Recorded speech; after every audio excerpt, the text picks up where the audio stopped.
السلام عليكم ورحمة الله وبركاته. معكم كرام العيدي في حلقة جديدة. حلقة النهاردة بعنوان فوز تجاري للأهلي وحقيقة التجديد لديانج. الأهلي النهاردة كانت مباراة الأهلي والإسماعيلي. مباراة طبعا كان رغم الإرهاق كان لازم الأهلي يعديها ويكسب 3 نقط. حاليا في الدوري أهم حاجة إن أنت تاخد 3 نقط عشان تقدر تبني للدوري، يعني أنت تقدر 3 نقط في 3 نقط فتقدر في الآخر لما يجي في الاخر لما تلعب 7 فرق مع بعض، يعني اللي هي الجوله النهائيه، يكون عندك رصيد ان انت تقدر باذن الله تاخد الدوري في اخر الفتره الثانيه يعني.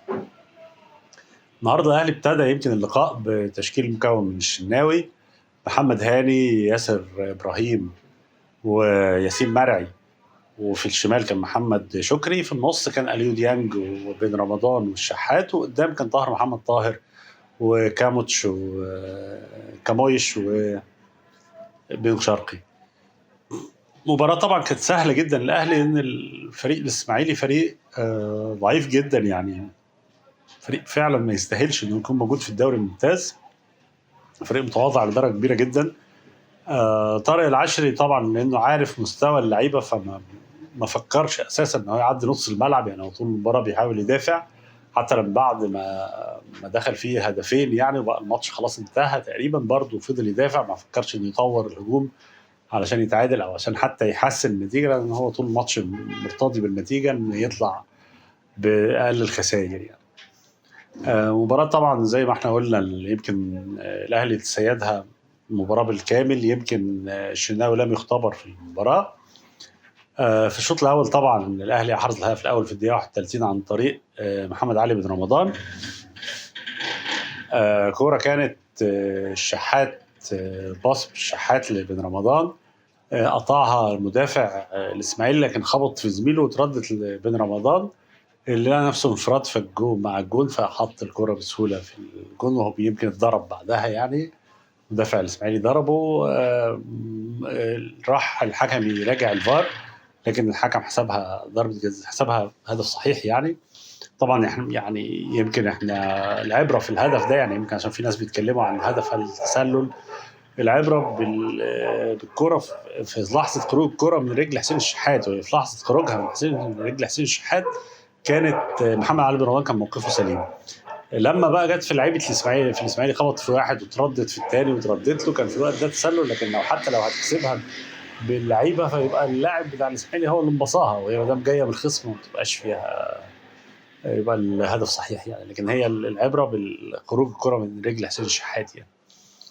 هدف الاول حطه زي ما قلنا محمد علي بن رمضان، بعدها في الدقيقه حوالي 42 او 43 من ركله ركنيه طاهر محمد طاهر لاعب الكره لبن شرقي، بن شرقي رفعها، يمكن رفعها بشكل مش حلو، يعني رفعها بره بعيده شويه عن اللعيبه، لكن كان تصرف رائع من ياسين مرعي ان هو شاطها مباشر في الجون رغم ان الكره جايه في ظهره يعني. لفها في الجون، يمكن خادم الحظ انها خبطت في مدافع الاسماعيلي وغيرت اتجاهها فبعدت عن ايد احمد عادل عبد المنعم ودخل الهدف الثاني. زي ما قلنا المباراه يمكن ما فيهاش حاجه تقال، يعني هو كلها الاهلي كان افضل طول الماتش. الميزه في المباراه ان الاهلي يمكن ريح بعض اللعيبه، زي ما قلنا هو ريح مروان عطيه، بدا بكامويش لاول مره، شارك بالعمر اللحظات، يعني يمكن التغييرات اللي حصلت بعد كده في الشوط الثاني نزل بالعمري ونزل شريف ونزل كريم فؤاد ونزل كوكا، وفي حد خامس نزله تذكر مين، يعني المهم غير 5 تغييرات. الميزه زي ما قلنا في المباراه ان بالعمري لعب وكان واضح ان هو كويس، ادى بشكل جيد يعني الفتره اللي لعب فيها.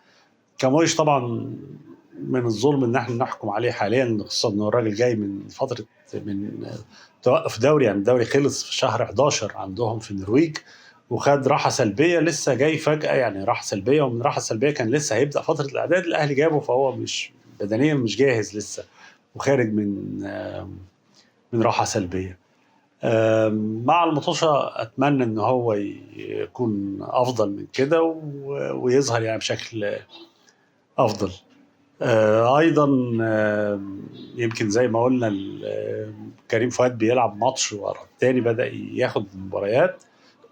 فدي برضو ميزة تانية، يعني ان احنا يبدأ يدخل في المباريات. كريم فؤاد لاعب جيد جدا. وطبعا محمد شريف النهارده يمكن ما عملش حاجة مميزة قوي، لكن واضح ان هو كان بيقاتل على كل كرة، واضح ان عنده روح. يعني اعتقد ان حاجة زي كده ممكن نستعيد شريف المخيف تاني، يعني بالشكل الاداء اللي بيأديه ده ان شاء الله يرجع يعني ويستعيد مستواه.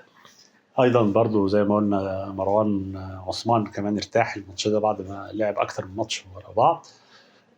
عموما في النهايه يعني ان الاهلي خد اللي هو عايزه من المباراه، اللي هو الثلاث نقط عشان يستمر في سباق المنافسه، خصوصا برضو ان يمكن المنافسين اللي لعبوا، يعني كان بيراميدز بيلعب في نفس الوقت وقدر يكسب انبي 2-1، والزمالك بعده بساعتين لعب مباراه مع السموحه وكسب 1-0. فالموضوع ماشي زي ما هو لسه. سيراميكا اول ب 35 نقطه، بعده ال 31 نقطه الزمالك وبيراميدز، وبعدهم الاهلي 30 نقطه. دول المتنافسين في المباريات في الدوري حاليا.